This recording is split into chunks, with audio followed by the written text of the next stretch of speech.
Recent video का ये follow up है कि इंसान अपनी 100 साल की उम्र के दौरान 4 चरणों से या फिर 4 पड़ावों से होकर गुजरता है, लेकिन हर पड़ाव में उसे परमात्मा द्वारा अलर्ट किया जाता है कि तुम इस धराधाम पर करने कुछ और आए थे और अभी तक तुमने कुछ और ही किया है। मतलब मोक्ष प्राप्त करने या फिर मुक्ति मार्ग में चलने हेतु आए थे, लेकिन तुम इन सांसारिक विषयों में ही उलझ कर रह गए। शुरुआती 2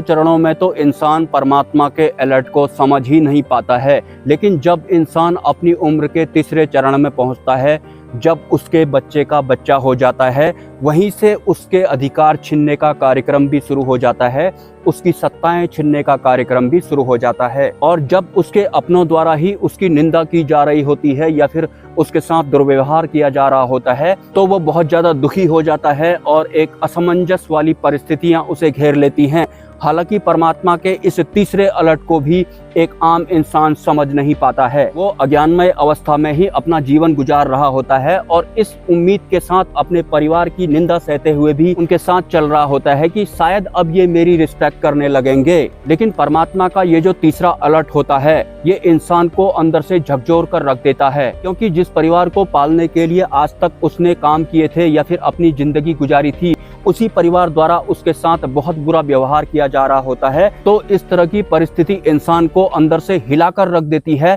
लेकिन फिर भी वो परम तत्व परमात्मा के अलर्ट को नहीं समझ पाता है कि तुम यहाँ परिवार बनाने या फिर इस संसार का मोह पालने बिल्कुल भी नहीं आए हुए थे। तुम वास्तव में मोक्ष प्राप्त करने के उद्देश्य से ही इस धराधाम पर भेजे गए थे। एक इंसान जिसने अपने परिवार को पालने के लिए या फिर परिवार के मोह में पता नहीं कितने लोगों से पंगे किए हुए थे, कितनी भलाइयां और बुराइयां ली हुई थी, और एक दिन वही परिवार उसके अपोजिट में खड़ा हो जाता है। इससे बड़ा झटका और क्या हो सकता है। ये वास्तव में बुरा फील करने का या फिर अच्छा फील करने का विषय नहीं होता है। ये परमात्मा का एक अलर्ट होता है, जो कि इस धराधाम पर सर्वाइव करने वाले इंसान को परमात्मा द्वारा हर चरण में एक बार दिया जरूर जाता है। जो परमात्मा के इस अलर्ट को समझ जाता है वो तो पार हो जाता है। जो परमात्मा के इस अलर्ट को नहीं समझ पाता है, फिर वो निंदा सहते हुए भी अज्ञानमय अवस्था में मृत्यु को प्राप्त करता है, दुर्गति को भी प्राप्त करता है। और ये एक मूल सत्य है।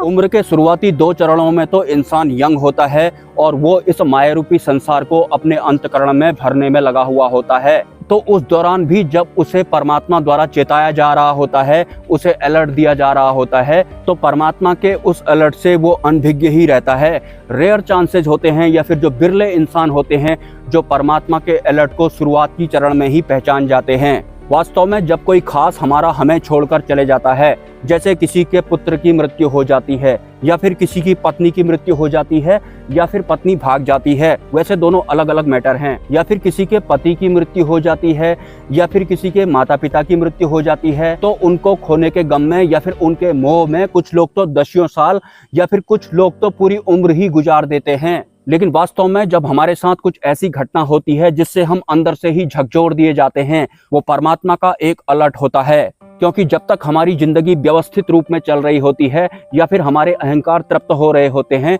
या फिर एक तरह से हमें लगता है कि जिंदगी हमारे कंट्रोल में चल रही है, तब तक तो हमें परम तत्व परमात्मा की याद नहीं आती है। लेकिन जब हमें झटका मिलता है, हमें कोई खास अपना छोड़कर चले जाता है या फिर जिनको हम अपना कहते थे, अपनी जिंदगी आज तक हमने उनके लिए ही गुजारी थी, उनके द्वारा जब इंसान को धोखा मिलता है, उसकी निंदा की जाने लगती है या फिर उसके साथ दुर्व्यवहार किया जाने लगता है, तो ये परिस्थिति भी परमात्मा का अलर्ट होता है। लेकिन अज्ञानमय अवस्था में सर्वाइव करने की वजह से हम परमात्मा के इस अलर्ट को भी नहीं समझ पाते हैं। हम इस उम्मीद में अपना बाकी का जीवन गुजारते हैं कि जो लोग हमारे साथ दुर्व्यवहार कर रहे हैं, ये एक न एक दिन तो मेरी इज्जत करने लगेंगे। अगर वो आपकी इज्जत दोबारा से करने भी लगते हैं, तो भी तो आपके अहंकार को तृप्ति ही मिलेगी और बाहर जाकर आप अपने परिवार का गुणगान करने लगेंगे कि मेरा बच्चा तो ये है वो है, या तो मेरे परिवार में मेरी बहुत ज्यादा इज्जत होती है। तुम्हारा अपना है क्या? दूसरे को नीचा भी दिखाते हैं जिनकी ज्यादा इज्जत होने लगती है। अगर आपके परिवार द्वारा आपके साथ दुर्व्यवहार नहीं किया गया होता, आपकी शुरू से ही आज तक इज्जत की जा रही होती,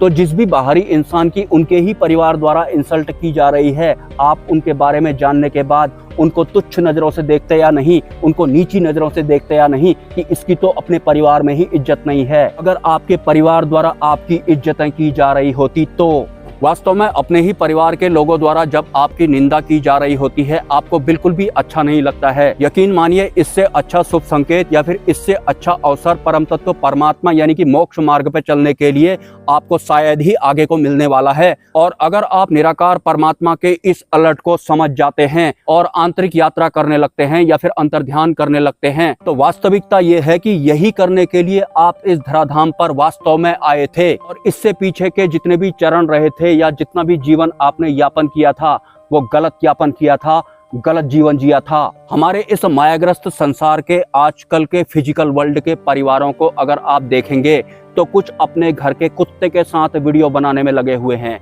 कुछ अपने घर के छोटे छोटे बच्चों को जबरदस्ती मेकअप करवाकर उनके साथ वीडियो बनाने में लगे हुए हैं। और जो लोग हमारे इस पृथ्वी लोक के सबसे बड़े महातांत्रिक प्रयोग शादी यानी विवाह की चपेट में आ गए हैं, वो अपनी वाइफ के साथ या फिर अपने हस्बैंड के साथ यूजलेस टॉपिक पर वीडियोज बनाने में लगे हुए हैं। इसके अलावा इस माया रूपी संसार में जिसकी मशीन ऑटोमेटिक स्टार्ट हो चुकी है, जो सिर्फ बाहरी लोगों के बारे में ही बात करने में लगे हुए हैं, उनको उलझाने के लिए मानव निर्मित राजनीति द्वारा या फिर मानव निर्मित व्यवस्थाओं द्वारा 36 तरह के विषय उनके सामने या फिर उनकी मोबाइल स्क्रीन पर अपने आप ही आने लगे हैं। और उसके बाद वो कमेंट करते हैं या फिर उनके अंदर कुछ इस तरह का चल रहा होता है कि बांग्लादेश में जो आजकल हो रहा है उसके बारे में बात करो, महंगाई के बारे में बात करो, जो विश्व में जगह जगह युद्ध चल रहे हैं उनके बारे में बात करो, या फिर पूरे विश्व में जो भूकंप आ रहे हैं या फिर बाढ़ आ रही है उसके बारे में आप क्या कहना चाहेंगे। अरे हनी सिंह के बारे में ही बात कर लो। या एक देश में एक इंसान 50 साल से अपने देश में प्रधानमंत्री बनकर अपने ही देश की सेना को 4-5 साल से लगातार मानव निर्मित गर्व महसूस करने में लगा हुआ है, उसके बारे में ही बात कर लो। अगर इस वक्त जो वेस्ट बंगाल में चल रहा है या फिर जो बांग्लादेश में चल रहा है और इस विषय पर मोबाइल में वीडियो देखते देखते या फिर इस विषय के सर में घूमते घूमते अगर किसी इंसान की अभी के अभी मृत्यु हो जाती है और मौत उससे तुरंत ये सवाल करती है कि परमात्मा क्या है, व्हाट इज परमात्मा, तो वो इंसान मौत से कहेगा, मौत बाबा मैं मोक्ष मार्ग पे चलने की सोच ही रहा था, लेकिन उसी बीच में बांग्लादेश में हिंदू भाइयों के ऊपर जुर्म हो रहा था तो मैं भी हिंदू भाइयों के साथ खड़ा हो गया और कमेंट करने लग गया कि हिंदुओं पर अत्याचार बंद करो बंद करो। उसी बीच अगर मौत उस इंसान से ये सवाल करे कि हिंदू कौन, तो वो इंसान कहेगा अरे गीता वालों की बात कर रहा हूँ। तो मौत उसका दिमाग ठिकाने लगाने के लिए या फिर उसे खामोश करने के लिए बोलेगी गीता तो वेद व्यास जी ने लिखी थी, वो तो उनका पर्सनल एक्सपीरियंस था, तुम्हारी अपनी गीता कहाँ है। और वैसे भी गीता जैसा ग्रंथ उस इंसान साधक भक्त या फिर जिज्ञासु को घटित होता है तो धर्म और जातियों से ऊपर उठ जाता है। और तुम तो वैसे भी धर्म और जाति से ऊपर नहीं उठ पाए हो और दूसरे के द्वारा लिखी गई किताब को जो कि सिर्फ उनका पर्सनल एक्सपीरियंस था उनको अपना बता रहे हो और हिंदू नाम भी उनके साथ में जोड़ रहे हो। और जिनको भी परमात्मा घटित होता है या फिर कोई धार्मिक ग्रंथ उनके द्वारा लिखा गया होता है वो धर्म और जातियों से ऊपर उठे हुए लोग होते हैं। आप अभी धर्म और जातियों में फंसे हुए लोग हैं। और सेम केस में बांग्लादेश के विषय में इस विषय के दिमाग पर लेते हुए अगर किसी इंसान की अभी के अभी मृत्यु हो जाती है और वो एक मुस्लिम होता है और मौत उससे तुरंत ये सवाल करती है व्हाट इज परमात्मा, परमात्मा क्या है, तो वो भी बिल्कुल हिंदू की तरह ही मौत को जवाब देने वाला है कि मौत बाबा मैं मोक्ष मार्ग पर चलने वाला था, लेकिन बांग्लादेश में मुस्लिम भाइयों के साथ मुझे लगा कुछ ठीक नहीं चल रहा है तो मैंने सोचा कि मैं भी मुस्लिम भाइयों के साथ खड़े हो जाता हूँ या फिर उनके फेवर में कोई कमेंट कर देता हूँ। तो मौत अगर उस इंसान से पूछे कि मुस्लिम कौन, तो वो इंसान कहेगा मैं कुरान वालों की बात कर रहा हूँ। तो मौत फिर से उस अज्ञानी इंसान को खामोश करने के लिए कहेगी अरे कुरान तो मोहम्मद साहब ने लिखी थी, वो तो सिर्फ उनका पर्सनल एक्सपीरियंस था, तुम्हारी अपनी कुरान कहाँ है, तुम्हारा अपना पर्सनल एक्सपीरियंस कहाँ है। किसी दूसरे के द्वारा लिखी गई किताब को जो कि सिर्फ उनका पर्सनल एक्सपीरियंस था अपना बता बताकर कब से तुम रायता फैलाने में लगे हुए हो। व्हाट इज परमात्मा, परमात्मा कौन है, ब्लडी निम्न स्तर, get back and born again. और इस बार अपना पर्सनल एक्सपीरियंस लेके आना, अपनी पर्सनल कुरान या फिर गीता लेकर के आना। अगर अभी के अभी समंदर के अंदर भूकंप आ जाए और पृथ्वी का आधे से ज्यादा भाग समंदर के भीतर चले जाए और मेरा ये वाला वीडियो देखते देखते 70 या 80% लोग इस दुनिया को छोड़कर चले जाएं, जिन्हें की पता भी नहीं लगेगा कि हम वास्तव में मर चुके हैं, और मौत अगर उनसे ये सवाल करे कि व्हाट इज परमात्मा, परमात्मा क्या है, तो उस इंसान को तो पहले यही समझ में नहीं आएगा कि शायद मैं मर चुका हूँ। और देर दुरुस्त अगर उसे यकीन हो भी गया कि शायद मेरी मृत्यु हो चुकी है और मौत मुझसे एक सवाल करने में लगी हुई है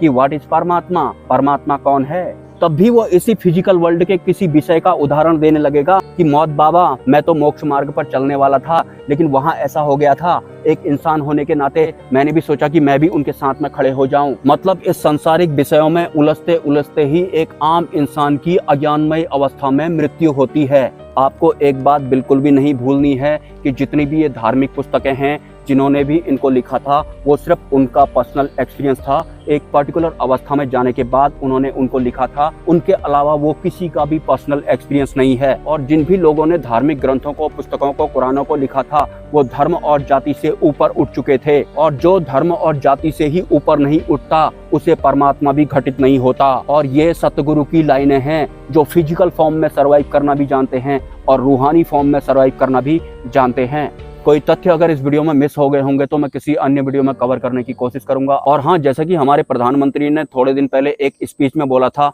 कि भाइयों और बहनों, लूटने वाले से अच्छा मांगने वाला होता है। तो स्वेच्छा से आप इस चैनल को सपोर्ट कर सकते हैं। इसके लिए आपको इसी वीडियो के कमेंट सेक्शन में एक UPI ID देखने को मिलेगा या फिर कम्युनिटी पोस्ट में एक QR कोड देखने को मिलेगा। और आपके अंदर स्वेच्छा जगाने के लिए मैं सिद्धि का इस्तेमाल बिल्कुल भी नहीं करने वाला हूँ। मिलते हैं नेक्स्ट वीडियो में। ब्रह्मा, विष्णु, महेश, जय मां पराशक्ति।